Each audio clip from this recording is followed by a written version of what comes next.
Hello everyone, welcome to KV teachers guild. So बच्चों, ये है 7th part 6th class maths के second chapter lines and angles का, और हम थे पेज नंबर 45 पर, जहां फिगर इट आउट में सबसे पहला क्वेश्चन है where are the angles. Angles कहाँ हैं? सो सबसे पहले हम बात करेंगे angles in a clock. Clock में जो मिनट हैंड और आवर हैंड होती है उनके बीच बने एंगल्स की। So the hands of a clock make different angles at different times. Clock की हैंड्स को आप देखें तो अलग अलग टाइम पर, जैसे 1 o'clock में आप देखेंगे ये एंगल है उनके बीच में, 4 o'clock ये एंगल है, 2 o'clock में ये एंगल है। Now at 1 o'clock the angle between the hands is 30 degree. 1 o'clock में हैंड्स के बीच में जो एंगल है आवर हैंड और मिनट हैंड वो है 30 डिग्री। आपको रीज़न बताना है क्यों, क्योंकि देखिए अगर हम क्लॉक में ये बीच के कंप्लीट एंगल को देखें, क्लॉक सर्कल है शेप में, बीच का जो कंप्लीट एंगल होगा वो होगा 360 डिग्री का। हमेशा ये पूरा एंगल 360 होता है। अब नंबर्स देखिए कितने हैं क्लॉक में, नंबर्स हैं 1 to 12, 12 नंबर्स हैं, यानी कि पूरे सर्कल को 12 पार्ट्स में डिवाइड किया गया है। तो एक पार्ट कितने डिग्री को शो करेगा? ये पूरा 360 है जिसको 12 पार्ट्स में 12 नंबर्स में डिवाइड किया है, तो 1 पार्ट शो करेगा 360 divided by 12, 12 3s are 36 and 0। एक पार्ट यानी कि एक नंबर, ये जो गैप है इन दोनों के बीच में, ये 30 डिग्री को शो करेगा। तो क्योंकि 1 o'clock में मिनट हैंड 12 पर है, आवर हैंड 1 पर है, एक ही नंबर का गैप है सिर्फ इनके बीच में, इसीलिए वहाँ पर एंगल 30 डिग्री है। प्रॉपर आंसर आप लिखेंगे। क्वेश्चन रिलेटेड है एंगल्स इन अ क्लॉक से। सो वी नो, ये हमें पता है that a full clock is a circle. ये जो क्लॉक है ये शेप में सर्कल है, and a circle has 360 degrees, और सर्कल में सेंटर में 360 डिग्रीज एक कंप्लीट एंगल होता है पूरा। Now there are 12 numbers on the clock, clock में 12 नंबर्स हैं। So the angle between any 2 numbers is, तो किन्हीं 2 नंबर्स के बीच में ये जो एंगल है ये कितने डिग्री का होगा? टोटल 360 है, और हम बात कर रहे हैं एक नंबर की आउट ऑफ 12, तो 12 से उसको डिवाइड करेंगे, यानी कि 2 नंबर्स के बीच में जो एंगल है वो 30 डिग्री का है। नाउ अब हम बात करते हैं एट 1 o'clock। 1 o'clock में the hour hand is at 1, hour hand आप देखेंगे ये 1 पर है, and minute hand is at 12, minute hand है 12 पर। तो कितना गैप है नंबर्स के बीच में? So there is 1 number gap, सिर्फ एक ही नंबर का गैप है 12 to 1 में। The angle between them is equal to 30 degree. हमने कहा था 2 नंबर्स के बीच में, यानी कि जब गैप सिर्फ एक ही नंबर का हो तो वहाँ पर 30 डिग्री का एंगल होता है, इसीलिए 1 o'clock में जो एंगल है मिनट हैंड और आवर हैंड में वो 30 डिग्री का बनता है।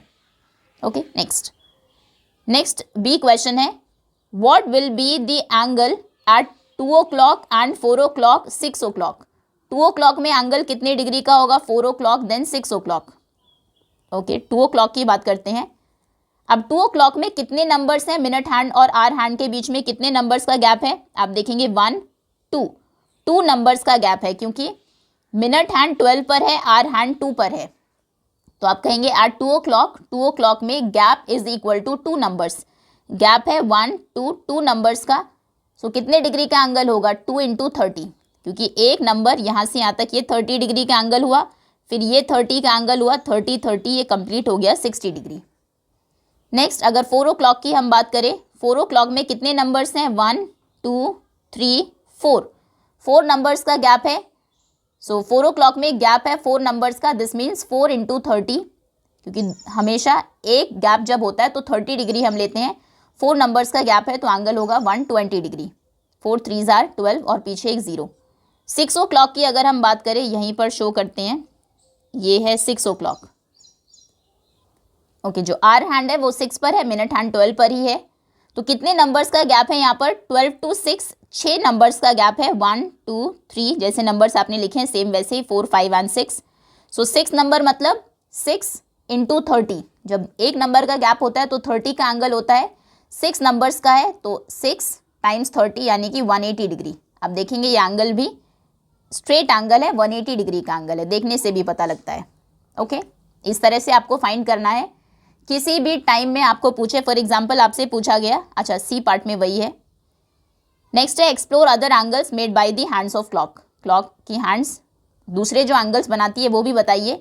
तो 3 o'clock में अगर हम देखें 3 बजे हैं, इसको छोड़ देते हैं, कितने नंबर्स का गैप है? 3 नंबर का गैप है, तो कितना होगा? 3 × 30, 3 3 are 9, 90 डिग्री। आप देखेंगे एंगल भी 90 डिग्री है। 5 o'clock की अगर हम बात करें, नंबर्स कितने का गैप हो गया? 5 नंबर्स का, 12 to 5, मिनट हैंड और आवर हैंड के बीच में 5 नंबर्स का गैप है। तो 5 × 30 कितना हो जाएगा? 3 5 are 15, 150 डिग्री। ये 150 डिग्री का एंगल है। अब अगर 9 o'clock की हम बात करें, इसको ध्यान से देखते हैं। 9 o'clock में ये जो आपकी, एक सेकेंड, आर हैंड है वो होगी 9 पर, इस तरह से। अब यहाँ पर अगर आप ये एंगल फाइंड करना चाहते हैं यहाँ से 12 और 9 के बीच में, तो कितने नंबर्स हैं यहाँ पर? 9 नंबर्स हैं। तो आप कहेंगे 9 × 30, एंगल कितना होना चाहिए? 9 3 are 27, 270 डिग्री। ये 270 तो लेकिन रिफ्लेक्स एंगल है, जो छोटा एंगल बन रहा है वो यहाँ पर बन रहा है। तो ये कितने डिग्री हो सकता है? ये 90 डिग्री हो सकता है। आप इसे ऐसे भी कैलकुलेट कर सकते हैं। ये देखिए, नंबर्स इस तरफ से नहीं देखते हैं, यहाँ से देखते हैं 9 और 12 के बीच में। अगर एग्जाम में आपसे ये एंगल पूछ लिया जाए तो आप कैसे फाइंड करेंगे?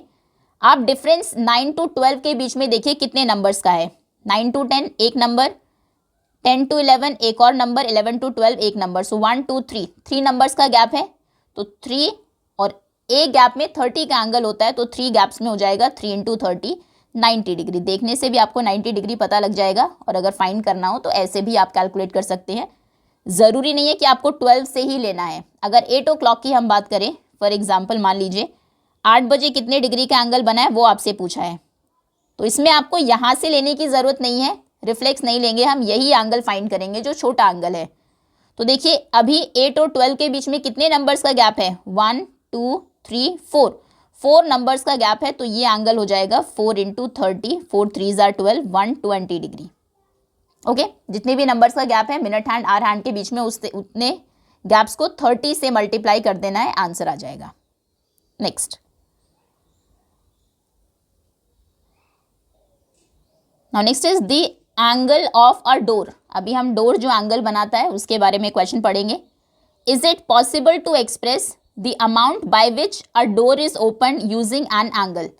डोर कितना खुला है, क्या उसे आप एंगल यूज करके बता सकते हैं? बिल्कुल, ये अभी जितना डोर है ये एंगल हो जाएगा यहाँ से यहाँ तक, और अगर इतना खुला होता तो फिर ये एंगल हो जाता, अगर पूरा खुला होता तो फिर ये एंगल हो जाता।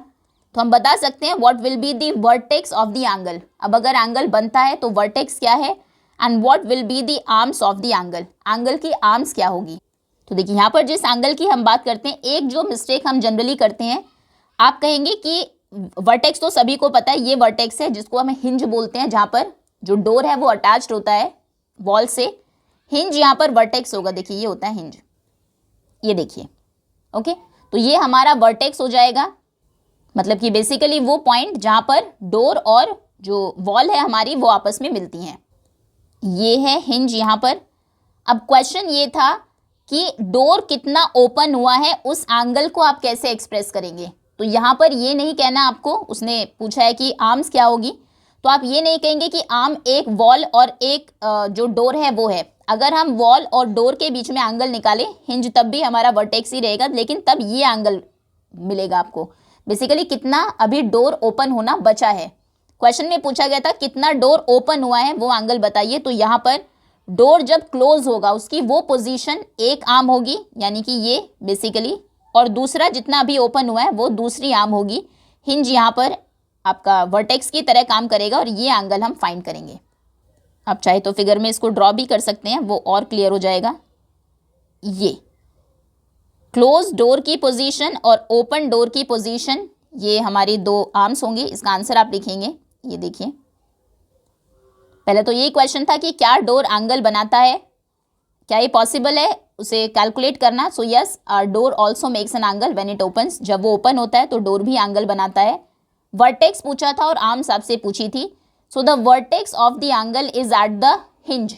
हिंज मतलब वेयर डोर इज फिक्स्ड, जहाँ पर जिस प्लेस पर डोर को फिक्स किया गया है हिंज, वो वर्टेक्स है उस एंगल का, यानी कि ये पॉइंट।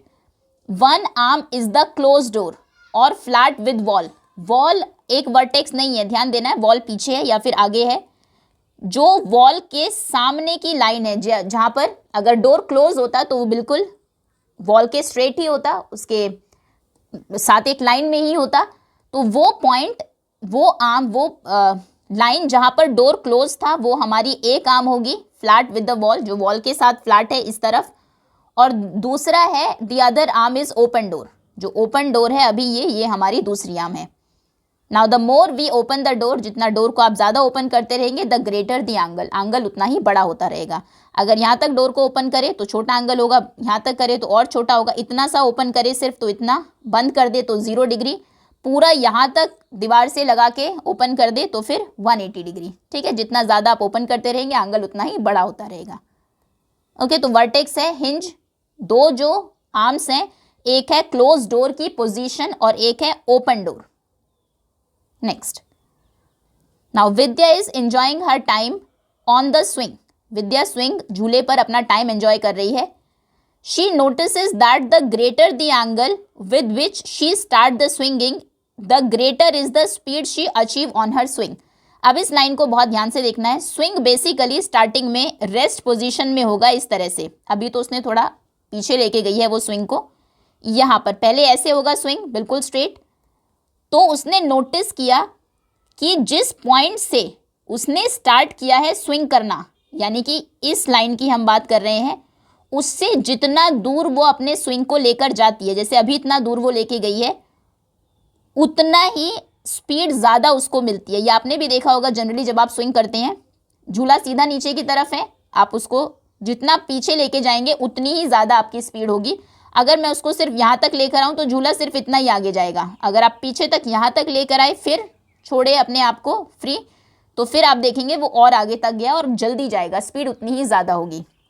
ओके, ठीक है, ये हम समझ गए। But where is the angle, अब जिस एंगल की वो बात कर रही है वो एंगल कहाँ पर है? Are you able to see any angle, क्या आपको कोई एंगल दिख रहा है? अब क्योंकि यहाँ पर ये झूले की स्टार्टिंग पोजीशन हमें नहीं दिखी जिसकी वो बात कर रही थी, एक बार फिर से इसको रीड करते हैं। She notices that the greater the angle with which she starts the swinging, जिस पॉइंट से उसने स्विंग करना स्टार्ट किया उससे जितना बड़ा वो एंगल बनाती है उतनी ही ज़्यादा स्पीड वो अचीव करती है। अभी हमें एंगल नहीं दिख रहा है, क्योंकि अगर आपको एक यहाँ पे सीधा झूले की ये जो एक स्ट्रिप है ये और दिखा देते इस तरह से, सेम ही कलर लेकर कोशिश करते हैं ऐसे कि ये उसकी स्टार्टिंग पोजीशन है यहाँ पर, और फिर आपको बताते ये प्लैंक है नीचे कि वो इतना दूर गई है, तब हम समझ जाते कि इस एंगल की बात हुई है। अब क्योंकि ये नहीं दिया तो हमें कोई एंगल विजिबल नहीं है, तो ये आप खुद से ड्रॉ करेंगे। तो एंगल कौन सा बनेगा? जब विद्या पुल करती है, आंसर आप लिखेंगे उसके स्विंग को पीछे की तरफ, the rope makes an angle with the straight down position.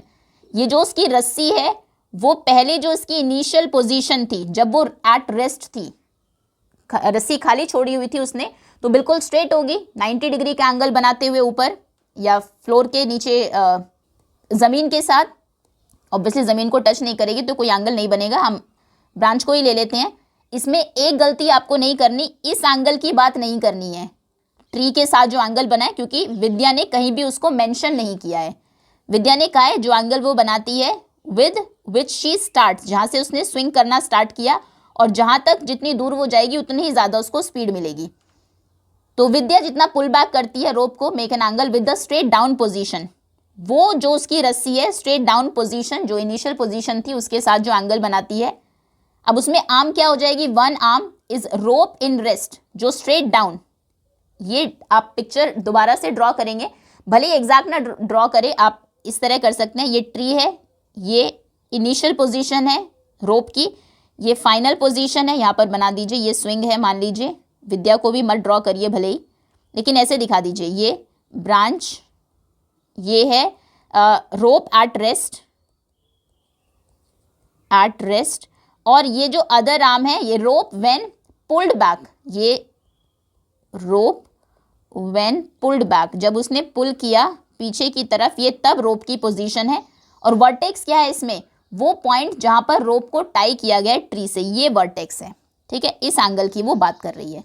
तो ये इस तरह से आप ड्रॉ करेंगे, यहाँ पर इस एंगल को शो करेंगे कि विद्या बात कर रही है इस एंगल की। तो बिल्कुल हमें यहाँ पर एंगल अभी दिखाई दे रहा है इस पिक्चर में, जहाँ पर ये एंगल है, एक आर्म उसकी रोप जब वो रेस्ट में थी स्ट्रेट डाउन लाइन वो है, दूसरी आर्म जब उसने पुल बैक किया वो पोजीशन है, और वर्टेक्स है पॉइंट जहां पर रोप को टाई किया गया ऊपर की तरफ। ओके, अब जितना इससे वो दूर लेकर जाएगी, जितना बड़ा एंगल बनाएगी यहाँ से, उतनी ही ज़्यादा उसको स्पीड मिलेगी। चलिए नेक्स्ट, ये आंसर आप नोट कर लेंगे। Next question is, here is a toy with slanting slabs attach to its sides. ये एक टॉय है जहाँ पर स्लांटिंग ऐसे, स्लांट एक तो होता है स्ट्रेट ऐसे, एक होता है स्लांट थोड़ा तिरछा, यानी कि कुछ स्लैब्स आपको गिवन है जो उसकी साइड से अटैच की गई है। ये साइड है उस टॉय की। द ग्रेटर द एंगल और स्लोप ऑफ द स्लैब, जितना स्लैब बड़ा एंगल बनाती है साइड के साथ, the faster the ball rolls, उतनी ही फास्टर बॉल जो है वो रोल होगी। ये भी कॉमन है। अब मान लीजिए स्लाइड पे आपने स्लाइड किया होगा जनरली, ये देखिए इन स्लाइड्स की हम बात कर रहे हैं। ऐसी वो स्लाइड है जिसके ऊपर बॉल रोल कर रही है, जैसे यहाँ पर किड्स बच्चे रोल करते हैं, रोल नहीं करते स्लाइड करते हैं। अभी हम यहाँ पर बात कर रहे हैं ये जो स्लाइड है, देखिए प्रॉपरली समझते हैं इसको। मान लीजिए 3 स्लाइड्स आपको गिवन है, ये है फर्स्ट, ये है सेकंड स्लाइड और ये है स्लाइड नंबर 3। अब आप देखेंगे ये जो साइड है, स्लाइड्स उनके साथ, ये फर्स्ट स्लाइड 150 डिग्री का एंगल बनाती है, सेकंड 100 और थर्ड 170 डिग्री। अब आप बताइए किस स्लाइड पर आप ज़्यादा जल्दी स्लाइड करके नीचे आएंगे या कोई ऑब्जेक्ट जल्दी रोल करके नीचे आएगा।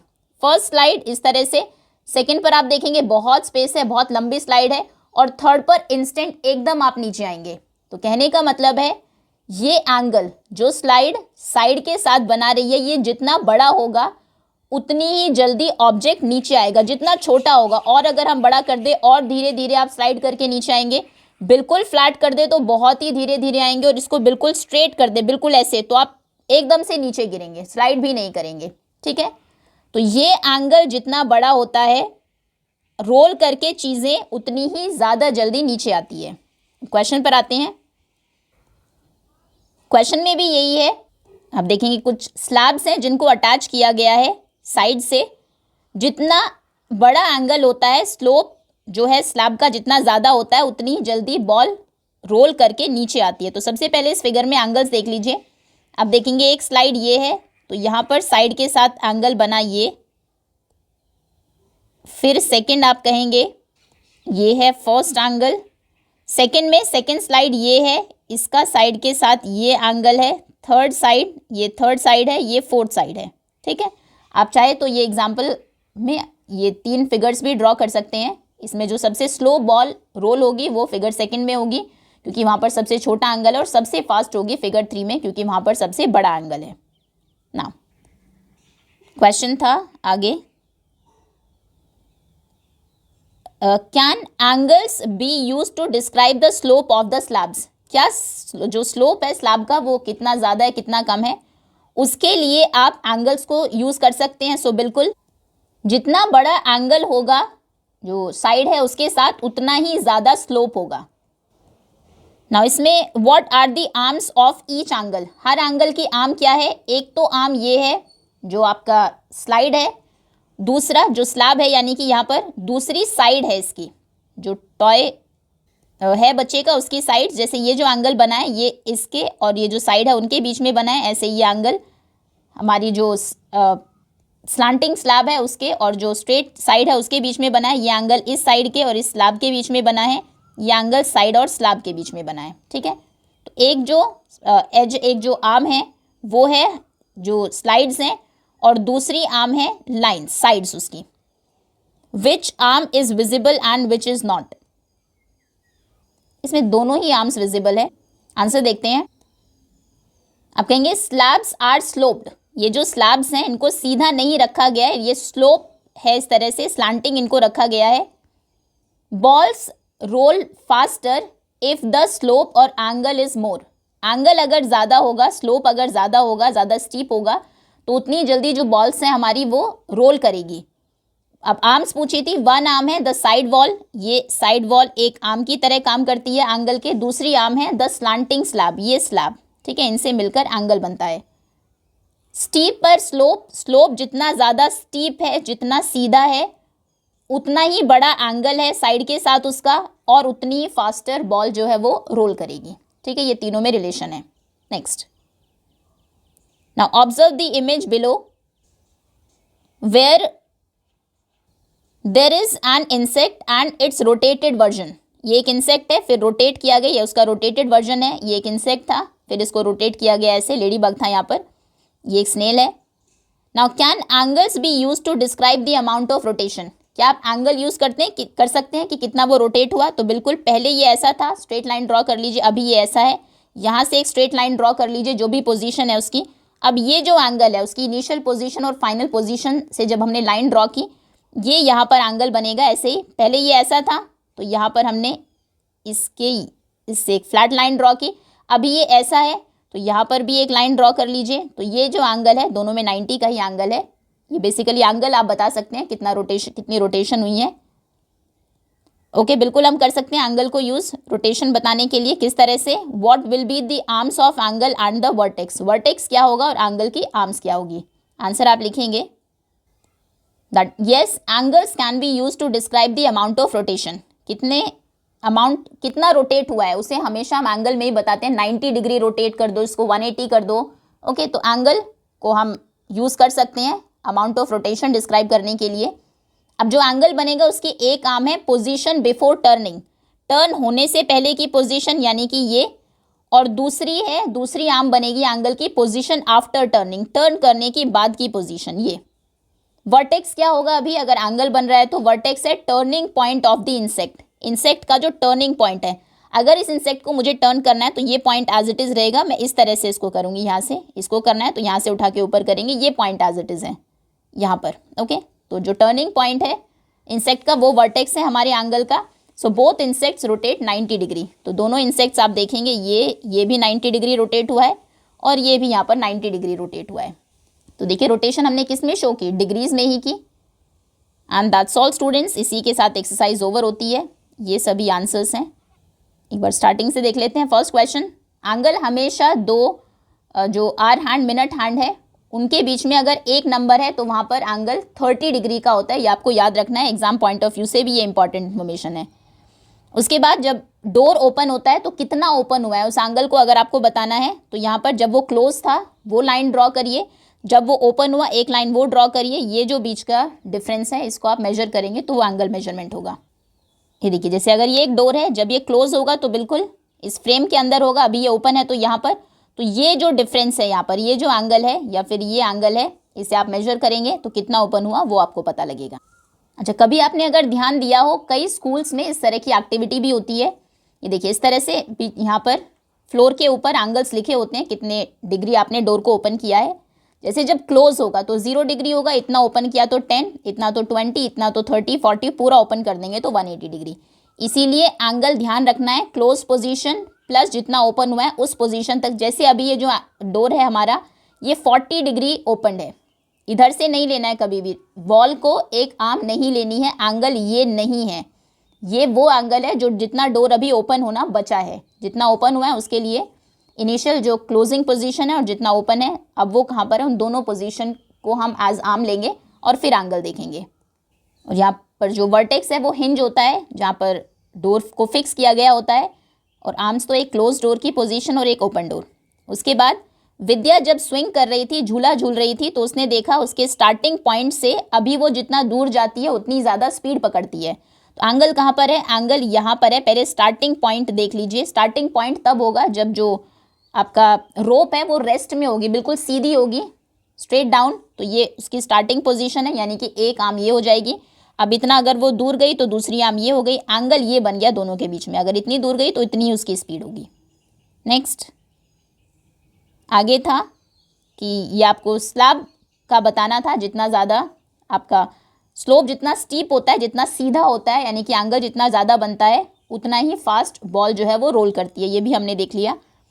फिर यहाँ पर रोटेट कोई चीज़ कितना करती है उसको भी हमेशा हम एंगल के थ्रू ही शो करते हैं। जैसे पहले ये ऐसा था पिक्चर, फिर ये तो जिस तरह से था वहाँ पर हम एक स्ट्रेट लाइन ड्रॉ करेंगे, फिर अभी ये ऐसी हो गई तो यहाँ पे स्ट्रेट लाइन ड्रॉ की, ये एंगल बताएगा कितना रोटेट हुआ है। तो ये 90 डिग्री रोटेट हुआ है। पहले ऐसा था ये इंसेक्ट, ठीक है, ये हमने लाइन ड्रॉ की, अभी ऐसा है, तो ये इनके बीच का जो एंगल है वो भी 90 डिग्री है, यानी कि 90 डिग्री रोटेट हुआ है। दैट्स ऑल स्टूडेंट्स, इसी के साथ एक्सरसाइज ओवर होती है। Thank you so much for watching.